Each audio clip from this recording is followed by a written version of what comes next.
Hi guys, so today I'm going to be doing a lipstick slash lip product video for spring and summer. Basically any sort of colours that I think would be appropriate for summer, different sorts of formulas that will wear well in summer, and also things that are quite comfortable and easy to wear, and especially if you're on the go or you work full time or you're a mother and you don't have time to be, you know, putting lip liner on and then doing a lipstick. I've got a couple of options for you too. So yeah, I'm just going to show you what they look like on my lip and then I'm going to talk through. So the first one I've got, I'm starting from light to dark just so my lips don't stain. The first one I have on is a MAC Pro lipstick and the colour it's called Peachstock, and what I love about this is that it's a really beautiful nude colour for paler skin tones, and I'm just going to swatch it here on my hand so you can really see. And this is a satin finish, and it just has that tiny bit of sort of peach, I guess you can tell by the name, but it's also really creamy, and it also looks like you don't really have, you know, a certain lip colour on. It just looks like your lips but better. I think this would look beautiful on all paler skin tones, all different undertones as well. It's just the perfect nude for summer. And when I saw this, I thought I fell in love with it. I originally really liked Ravishing. Ravishing is kind of like a coral nude peachy colour, but that's a little bit more, you know, it's got a little bit more colour to it. And some days, if I don't know what makeup I'm going to do on my eyes, or I just haven't got a clue what to wear on the lips, I will always turn to this. The next product is this product here by Clarins, and this is called the Instant Light Perfector.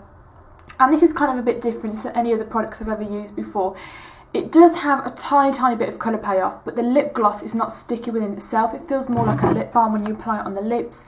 It feels conditioning, it doesn't stick, you know, when the wind blows it doesn't stick your hair to your lips. And it's more of a treatment than a real colour, I would guess, but it does have, you know, beautiful staying power, and it just gives you that, you know, healthy lips look, I guess, in a way. They don't have a huge selection of colours. They do have some deeper ones. This is the colour Nude. They do more of a peachy toned, and I believe they've just added some new colours as well. So if you're a real simple minimal makeup girl, or, you know, if you want something quick to put in your handbag, just to moisturise your lips and to give a tiny bit of colour, I would recommend this Clarins Instant Lip Perfector.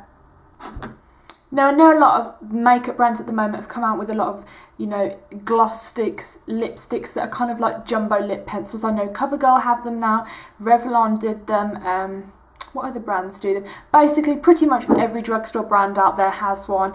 And I came across this Soap and Glory one. I believe if you're in the US, you probably have heard about their bath and body products, but you may not have heard about their makeup, and their makeup is really nice. So I picked up this Sexy Mother Pucker gloss stick in the colour Nudist, and I actually have this now on my lips, and it's just a really pretty natural nude, sort of a nude that suits a lot of skin tones. It's just a beautiful glossy finish. It's not that long wearing because obviously it's glossy, but it's just really easy to use. You can pop it in your handbag and just apply a little bit, just to give a little bit of colour. Like I said, it's not as conditioning as the Clarins, but it does feel really conditioning on the lips, and it doesn't dry them out like a normal matte lipstick would. Now this next colour is by MAC, and this is called Coralbliss, and it's a Cremesheen. And I recently just picked this up about a couple of weeks ago, about a month ago, when I did a back to MAC, and it just really caught my eye. It looked beautiful in the bullet, but when I actually swatched it on my hand, it was just a really sheer, beautiful, natural colour, and I love coral colours. I don't know what it is about them, I just think they really suit my skin tone and my undertones. So anything coral I can never get enough of. Like I said, I really like Ravishing as well. And this is just a beautiful finish. It's slightly glossy, so you don't need to apply any gloss over it, but it just is a beautiful colour. So this colour is actually from Stila, and to be honest, I haven't really tried many Stila lip products. I remember I've tried the liquid lipsticks, which are really good and long lasting, but they do dry your lips out. And I recently got this lip product. Now, to be honest, I don't know whether it's called a lip balm, it's meant to be like a lip butter, I'm not really sure, but as you can see, it's kind of sheer.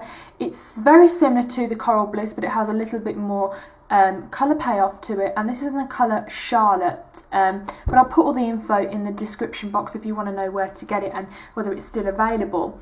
But yeah, it's a really pretty colour. It's very, very, like, it's a very subtle toned down red, so it gives you the most colour out of all the natural ones I've just mentioned, but it does have the same finish. It's glossy, it feels more like a treatment lip balm, and it just looks super pretty on any sort of variation. If you want to do a smoky eye, if you just want to do, you know, a feline flick of liner, it just looks good with anything, and I don't think you can go wrong with this, to be honest.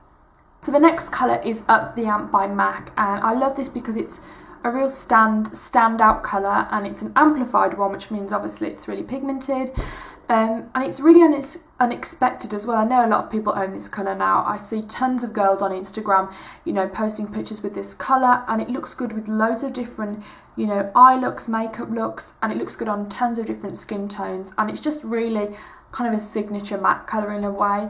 I haven't seen any colours like this at the drugstore so far, so if you've seen any colours like this, do let me know, because it would be nice to find something that isn't as expensive as MAC that I can repurchase, because I really like this colour. Now this colour has to be one of my favourite orange reds of all time, and it's one of my favourite formulas as well. This is a Nars Velvet Matte Lip Pencil in Red Square, and it's just the perfect orangey red. It's matte, but it's not matte to the point that it dries your lips out. It still feels kind of creamy, but enough to keep it on all day. And it's really flattering on yellow undertones. It just is one of the most beautiful standout reds. I don't feel like it's hard to use either. I feel like it's really super quick to do. You don't necessarily need to use lip liner with it, because obviously the end can be quite defined. Not to the point where you would get it as neat as lip liner, but it is super easy to use, and the colour payoff is just amazing. And I think I might wear this tonight actually. Let me know what you think, because I think it looks really nice, especially for spring and the weather right now, because it's actually kind of sunny outside and I've just smudged it, oh dear. So this last colour is by OCC, and this is one of their lip tars, and if you want a super bold lip that goes on glossy and dries matte, this is the one for you. They do so many amazing colours. You can mix them to create your own colour. I actually have this colour and I have a bright orange colour, and when I mix them together it makes like the perfect coral colour, which obviously you know I love. Unfortunately, I don't actually have the name of the colour on here for some reason, but I will find it out and put it in the description bar. I've actually overdrawn this a little bit because I made a mistake, so if it looks like, you know, I'm trying to make my lips bigger, I did it by mistake. I wouldn't actually go out like this, but this is just primarily to show you guys what it looks like on. So yeah, that's pretty much all the lip products that I want to share with you. If you've got any sort of recommendations for me, I know I definitely want to try the Maybelline Vivids. I've heard loads of good things about them. I was going to mention the Revlon lip butters because they're really nice, but everyone talks about those, so I wanted to sort of talk about something new for now. So yeah, thanks for watching and I'll see you soon. Bye!